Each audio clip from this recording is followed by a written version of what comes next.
이번에는 탈수의 증상입니다. 탈수의 증상. 자, 탈수의 증상은 여러분 전체적으로 자주 물었었어요. 그 중에서 좀 중요한 거 위주로 한다면 피부가 물이 빠졌으니까 건조하겠죠. 그리고 또 피부에 탈수, 그러니까 몸에 탈수가 일어나면 물기가 없어서 제가 뭐라 그랬습니까? 물기 없는 바닥에, 세멘트 바닥에 햇볕이 내려졌을 때 더 덥다 그랬죠. 더 뜨겁다 그랬지. 그래서 탈수가 일어나면 체온이 어떻게 된다? 올라가요. 이거 조심하세요. 체온이 올라갑니다. 그래서 우리가 모성간호할 때 24시간 이전에 분만 진통이 너무너무 심했을 때 땀을 무지무지 흘리면 체온이 약간 높을 수 있다 그랬죠. 그걸 뭐라 그랬어? 탈수열이라고 했잖아요. 그래서 체온이 올라가는 거 탈수의 증상 맞아요. 그럼 체온이 올라가니까 얼굴도 어때? 볼고스름하죠. 그죠? 그리고 또 체온이 올라가면 여러분 맥박은 어때? 체온이 올라가면 맥박도 빨라졌어요. 맥박도 빨라졌어요. 그럼 맥박이 빨라지면 호흡은 어떻게 될까? 맥박하고 호흡은 항상 같이 간다 그랬잖아요. 호흡도 빨라지는 거죠. 빨라지는 겁니다. 그리고 탈수가 일어났으니까 내 몸에 수분이 적죠. 제가 내 몸에 수분이나 혈액이나 뭐가 적으면 혈압은 어떻게 된다 그랬지? 떨어진다 라고 했습니다. 혈압은 떨어지죠. 그리고 입도 바짝바짝 마르겠죠. 그리고 열나는 거지. 그리고 탈수가 일어났으니까 소변의 양도 적겠죠. 핀뇨 일어나겠죠. 그리고 근육의 긴장도가 텐션도 어떨까? 떨어지겠죠. 왜냐면 야채가 시들시들한 것처럼 떨어지는 거야. 그리고 아기라면은 영아라면은 천문이 어떻게 될까? 푹 꺼져 있을 겁니다. 천문이 아기라면은. 그죠? 뇌압이 올라갔을 때는 천문이 팽창, 탈수가 나타났을 때는 함몰. 되셨습니까? 그리고 탈수라는 말은 물이 막 빠져나간 거지. 물이 막 나간 거지. 물이 나가면 나도 나갈래 누구였더라? 칼륨. 칼륨이 막 따라 나가. 그럼 결과적으로 내 몸에는 칼륨이 수치가 떨어져 있겠죠. 그래서 저칼륨 혈증이 나타나는 거예요. 그리고 소변이 아까 조금 전에 양이 적다 그랬죠. 핍뇨. 핍뇨면 소변이 진해요, 묽어요? 진하다 그랬지. 그럼 소변이 진하냐 묽었냐를 알아보는 검사가 요비중이라는 말 썼죠. 그러면 요비중이 진할 때는 올라간다 그랬어. 올라간다 그랬습니다. 자, 그 다음에 여러분 우리가 지금 물이 빠져나갔잖아요. 그럼 우리 혈액에서 물을 대부분을 차지하고 있는 부분이 뭐야? 혈장이지. 혈장에도 물이 많단 말이에요. 그럼 내 몸에 물이 빠져나가면 혈장도 좀 많이 줄어들었어. 국물이 별로 없다고. 알갱이는 좀 많고 국물은 좀 없어가지고 너무 진하게 졸여진 것처럼 되는 거예요. 그래서 결론적으로 국물이 혈장이 별로 적다 보니까 헤모글로빈 또는 헤모글로빈하고 적혈구가 차지하는 비중 헤마토크릿 이 수치가 진하니까 국물이 없어서 진하니까 얘가 올라가는 것처럼 느껴집니다. 상승입니다. 요거는 어렵습니다 여러분. 요거는 참고로만 하면 돼. 신경 쓰지 말고. 그래서 문제집 푸실 때 이런 문제 나온 적 있죠. 탈수가 일어났을 때 헤마토크릿 수치가 상승한다 라는 말 있었거든요. 그래서 요거는 참고로만 하십니다. 어렵습니다. 그리고 탈수가 일어났으니까 체중은 어떻게 돼? 빠지겠죠. 그죠? 빠지겠죠. 탈수의 증상입니다. 그럼 이번에 반대로 수분이 내 몸에서 안 나갔어요. 수분이 정체됐어요. 그럼 어떤 일이 생길까? 부종이 생기겠죠. 그러니까 체중은 올라가겠죠. 화살표로 하세요. 그리고 물이 안 나가면 내 몸에 물이 많으면 혈압은 올라가겠죠. 그리고 부종도 생기겠죠. 그럼 물이 안 나간 다음에 소변량도 어떻게 될까? 소변량도 감소되겠죠. 물이 안 나가니까. 되셨습니까? 그런 게 있을 수 있습니다. 그 다음에 밑에 보시면 췌장에서 분비되는 소화효소라고 있습니다. 아트리 고마해. 이제 우리 고마합시다 여러분. 아트리 되셨습니까? 어떤 거 소화시키는지 꼭 보실 것. 그 다음에 밑에 보시면 드레싱의 종류라고 돼 있어요. 자 여러분 그래도 좀 알아둡시다. 드레싱의 종류 중에서 첫 번째는 친수성 콜로이드 드레싱이라고 했죠. 제가 이지덤, 듀오덤 이런 거 올리라 그랬죠. 이거 어떤 거야? 그 패치에 물을 좋아하는 성분이 있어서 안에 상처에 있는 진물을 쫙 빨아당긴다 그랬지. 그래서 불룩하게 올라온댔죠. 그리고 상처 표면이 말라 삐뚤어져 있다 촉촉하다 촉촉하게 되는 거죠. 그래서 어려운 말로 친수성 분자가 물을 좋아하는 성분이 삼출물을 흡수해서 젤을 만드는 거예요. 그래서 상처 표면을 촉촉하게 만들어주는 드레싱이 이지덤, 듀오덤 같은 친수성 콜로이드 드레싱이라고 합니다.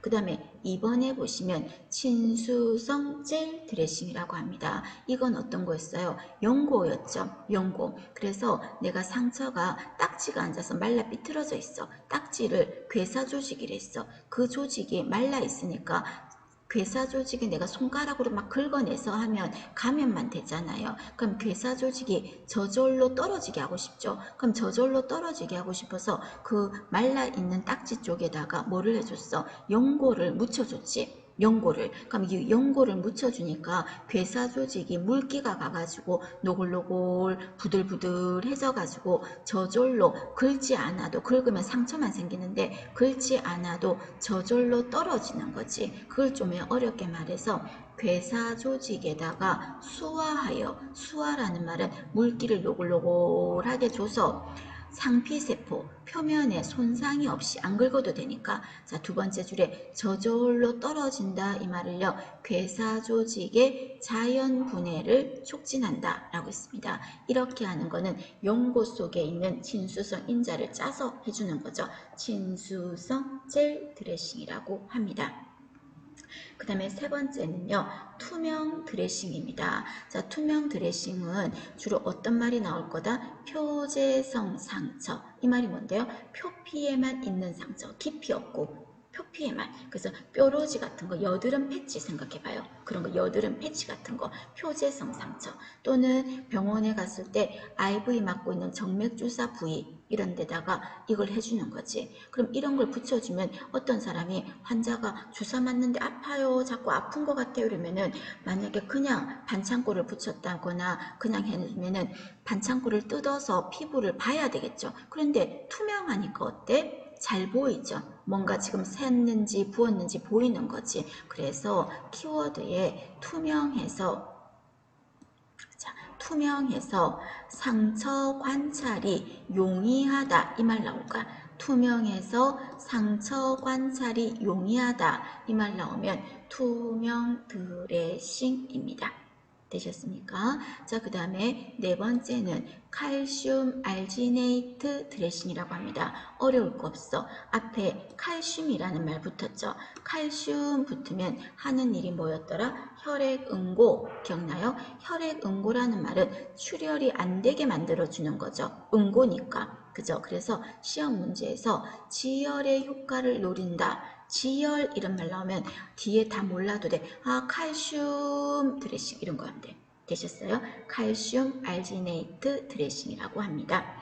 그 다음에 5번에 보시면 폼 드레싱이에요. 여러분, 폼이라는 거는 약간 더 폭신폭신한 거야. 두꺼워가지고 폭신폭신한 거를 폼 드레싱이라고 합니다. 그러면 두껍다는 말은 얇은 것보다 분비물을 더 많이 빨아당길 수가 있겠죠. 그죠? 그래서 얘는요, 만약에 분비물이 없는 상태에는 폼 드레싱 할 필요가 없어. 괜히 비싼 거 붙일 필요가 없다고. 그래서 삼출물이 없는 상처에는 할 필요가 없어요. 얘는 분비물 많이 빨아당기려고 하는 거거든요. 그러면 이때 3단계 욕창에 주로 씁니다.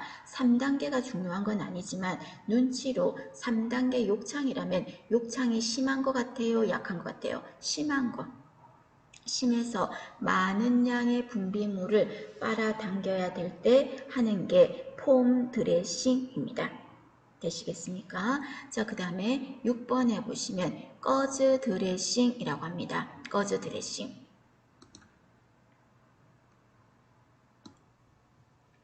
자, 폼 드레싱 기억하시고, 그 다음에 그래서 욕창 심할 때 많은 양의 분비물을 빨아당긴다 기억하고, 그 다음에 6번에 보시면 꺼즈 드레싱이라는 게 있죠. 자, 꺼즈 드레싱도 많이 씁니다. 아직까지 많이 쓰는 방법입니다. 그리고 얘는 생리식염수에 이렇게 묻혀서도 쓰는 거죠. 그런데 꺼즈 드레싱에 우리 제가 언급했던 거 기억나요? 우리가 꺼즈를 붙일 때 상처 표면 위에다가 마른 꺼즈를 붙이고 또 위에 마른 꺼즈를 붙일 수도 있고, 또는 젖은 꺼즈 같은 걸 또 먼저 붙일 수도 있잖아요. 그러면 욕창을 입었다든지 화상을 입었을 때는 진물 같은 게 날 거 아닙니까? 수포도 터졌고, 그럼 이 자리에다가 마른 꺼즈를 바로 붙이면 들러붙어 버리잖아.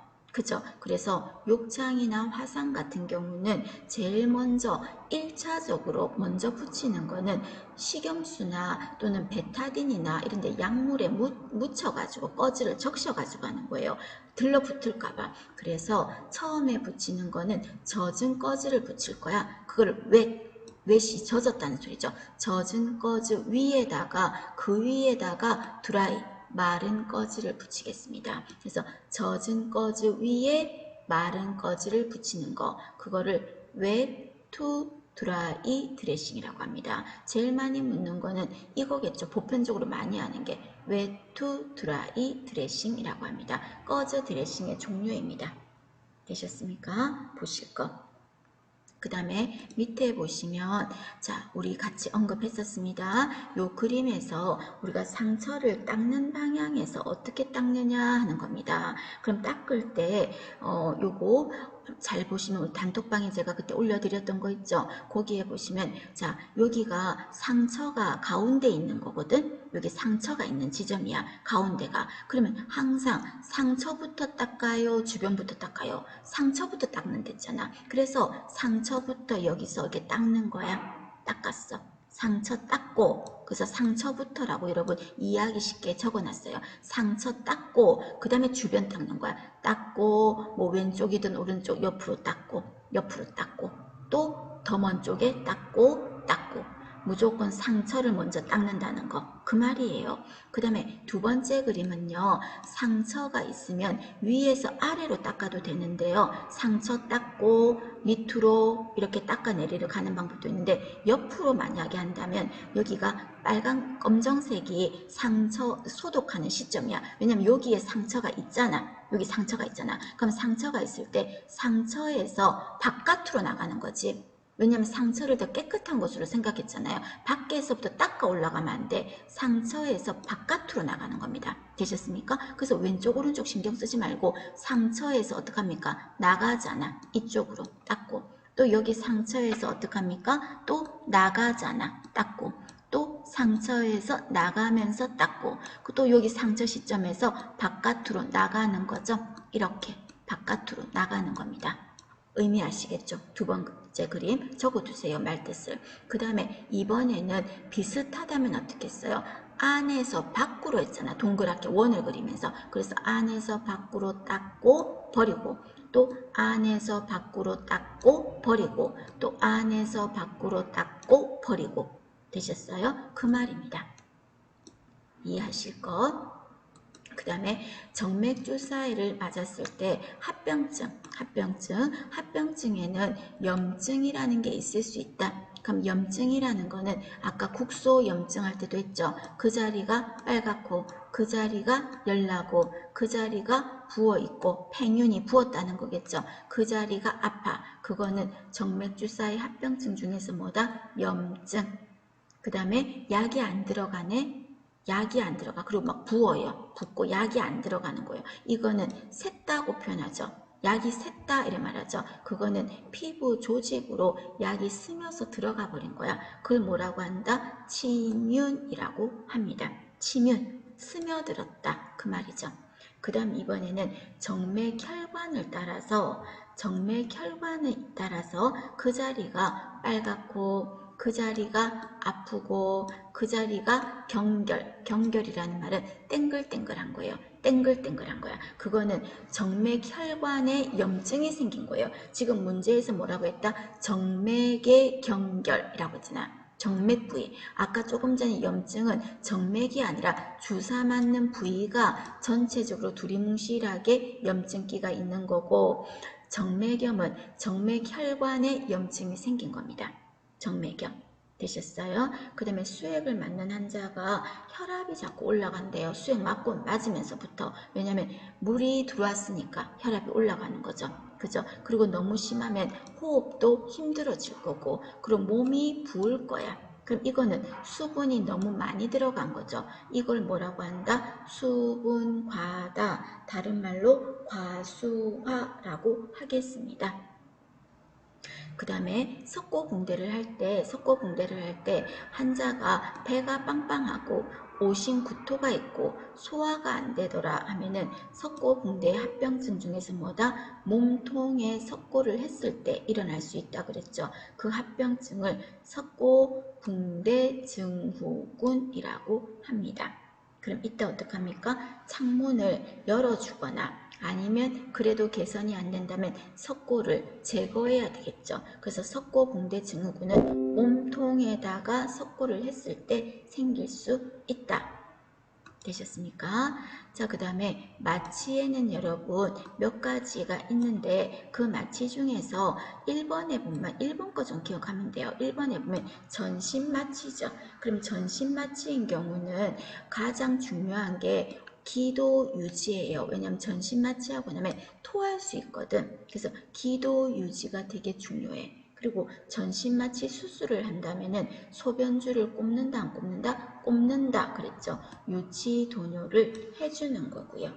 해주는 거고, 그리고 제한된 부분에 감각 같은 거를 좀 마비시키는 거는 국부 마취, 그 다음에 어떤 한 부분에만 하는 거는 국소 마취 이런 말을 쓰죠. 자, 1번 정도만 좀 눈여겨 봐주시면 되겠습니다. 기도 유지가 가장 크고 소변줄을 꽂아야 한다는 거 기억을 하실 것.